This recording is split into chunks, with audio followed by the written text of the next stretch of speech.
Allez les gars, bonjour, Atalanta, Inter en partout. Quoi dire, c'était un match horrible de voir. La première mi-temps, c'est rien passé. Vraiment, carrément rien passé. Gasperini, il avait dit qu'ils auraient changé un peu, je dis pas le système de jeu, mais l'interdiction, l'entrejeu, de mettre plus attention sans changer la stratégie, mais d'être un peu plus attentif. Donc on a vu l'Atalanta beaucoup moins agressive. L'Inter il a fait la même chose, essayé surtout de ne pas prendre des buts, 3-5-2, d'être attentif. Et donc elle est sortie en première mi-temps horrible, hein, à la limite de s'endormir. Je me serais couché, je me serais endormi, j'aurais ronflé jusqu'à demain parce que c'était vraiment regardable. La deuxième mi-temps, on a réparti de la même façon. Jusqu'à quand on a eu, comment dire, Young, Ashley Young, qui a aussi fait ce centre parfait sur la tête des Lautaro, qui a aussi marqué ce but important pour nous. Enfin, a marqué ce but, on a vu le contrôle. On a vu, eux, ils ont commencé à s'ouvrir et ils ont commencé à faire les mêmes erreurs que d'habitude. Et donc, on a vu une colossale occasion pour doubler la mise avec Vidal. Il n'est pas réussi, le tir, après, c'est barré l'arrêt par la balle, encore un arrêt de goal. Et après, on a négocié très très mal une action avec Lukaku qui ont perdu un ballon. Il pouvait frapper ou donner une belle passe à Perisic. Il a fait en plein intérieur, il a tiré une patate. Donc voilà, il m'a servi. Donc on aurait pu négocier. Et après, lors de la première occasion, premier tir cadré, et ils ont marqué. En plus, en regardant cette action, notre équipe était bien compacte. Il y avait Lukaku et Bastoni, on était en 15 mètres. La seule chose qui ont été tous alignés. La balle, elle est venue à Miranchuk.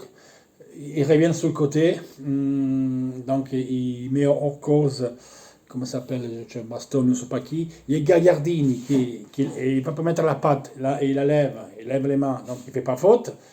Et après, Miranchuk frappe. Et la balle, il passe entre les jambes des Bastoni. Et malheureusement, Andano, je peux rien faire parce qu'il va l'avoir à la dernière minute. Après, il n'était même pas aussi lente que ça, la balle. Après, ils ont eu une occasion avec Muriel, eux encore, une tête là, qu'on a risqué. Et sa protestation sous l'intervention d'Ambrosio, que je veux dire qu'il touche, il touche le bras, mais un, il avait déjà touché la balle, et deux, c'était pas aussi évident que ça. En fait, elle a été vue par, le VAR a été revu, donc il était pas sifflé le penalty. Après, je sais pas, de l'autre côté, on avait protesté aussi, mais le gardien il touchait la balle sur Lukaku. Après, bon, il prend un coup Barella, et voilà. Donc voilà, le match final. Qu'est-ce que je peux vous dire de ça?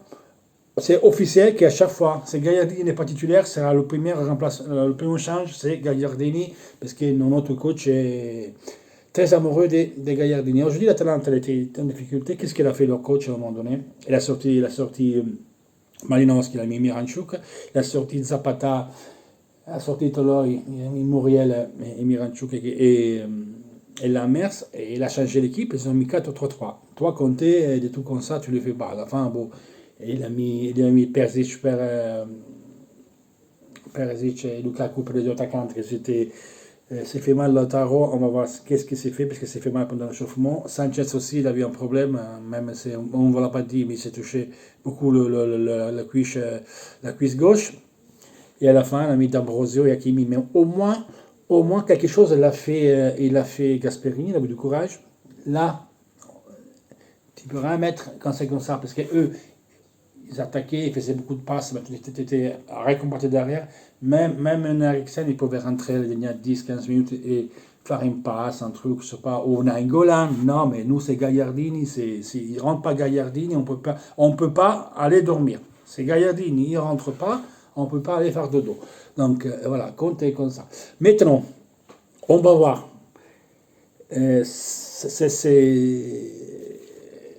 Ça pose pour l'équipe nationale pour jouer à National League, qui c'est complètement stupide de jouer ce truc-là, mais c'est totalement stupide.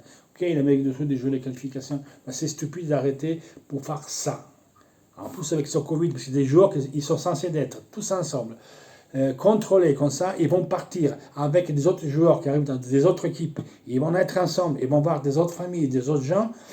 pour jouer. Après, tu te retrouves une qui est positive, l'autre qui n'est pas positive, sans compter les blessures. Donc, il faut faire la prière qu'il n'y a pas beaucoup de blessés, pas beaucoup de positifs, parce que c'est un comique. On ouvre une parenthèse sur la Lazio, la positivité. C'est ce qui sort, au moins, c'est ce qu'on dit, et que tous les tests de la Lazio, au lieu de les faire à Rome, de les faire travailler à Rome, il les faisait produire la production, la pasteurisation de ce truc-là, ça se faisait à Avellino. Avellino, c'est de la campagne, dans la région de Naples, et lui, il y a la Salernitana qui est son équipe, le Tito. Et c'est un truc de confiance, c'est-à-dire qu'il va là-bas, ça sera toujours négatif pour eux. Toujours négatif. Bizarrement, la UEFA l'a fait 2 fois, c'était positif. Et là, comme ça a fait ce grand parler de ce truc-là, ils ont fait faire à Rome. Et à Rome, elle était positive. Hier, en conférence de presse, Inzaghi il a dit oui, ils sont titulaires devant, ils sont là. Leiva, Immobilier, Sacocha, ils seront là. 1 heure après, le médecin a dit non, vous rentrez à la maison parce que vous êtes positif. Mais pourquoi ils sont positifs? Parce qu'ils sont faits à Rome. Ils se les faisaient pas à Rome, mais c'était là-bas encore d'Avellino, c'était négatif, ils seront allés jouer. Donc ça, c'est une chose grave. On va voir après qu'est-ce que ça va déterminer pour rapport à ça. Moi, je veux rien dire. Je sais que le Tito, je suis désolé pour les supporters de la Lazio, c'est un grand malin. C'est pas la première fois qu'il a fait des trucs comme ça. Avec Calciopoli, il est déjà condamné. Donc, ça ne m'étonnerait pas du tout s'il fait des choses comme ça. Donc, on verra.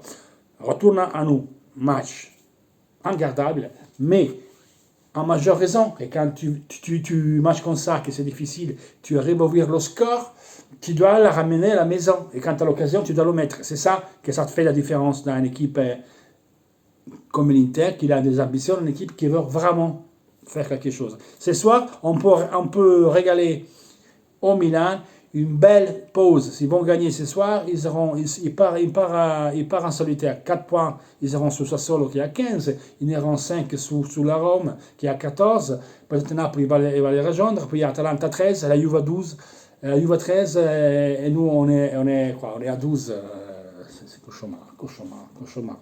C'est un cauchemar.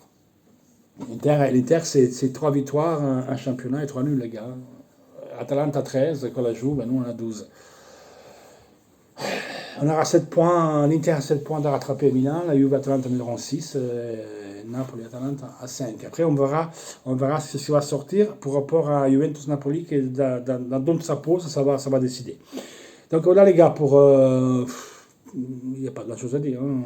Ce match-là c'est comme ça, donc on a bien compris que Eriksen c'est X, on verra bien ça, ce que ça va venir, il partira pas prêté, mais on parle des échanges, il y a des équipes qui sont dessus, c'est vraiment compliqué de le garder là. L'Angola n'y jouera jamais, on l'a compris aussi, donc voilà quoi.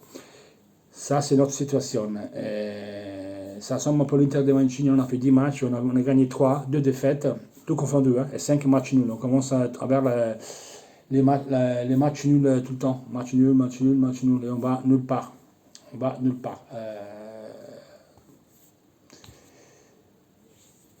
Je sais pas, tu as gagné à Genova 2-0, tu as fait 2 nuls. Et en plus, on a fait qu'une victoire à domicile comme Fiorentina dans tous les matchs qu'on a joués. Donc, c'est un peu inquiétant. On verra après pour la suite comment ça va passer, comment ça va dérouiller, cette pause, s'il rentre bien, s'il rentre pas bien. Voilà les gars, dites-moi ce que vous pensez et toujours Forza Inter. Ciao.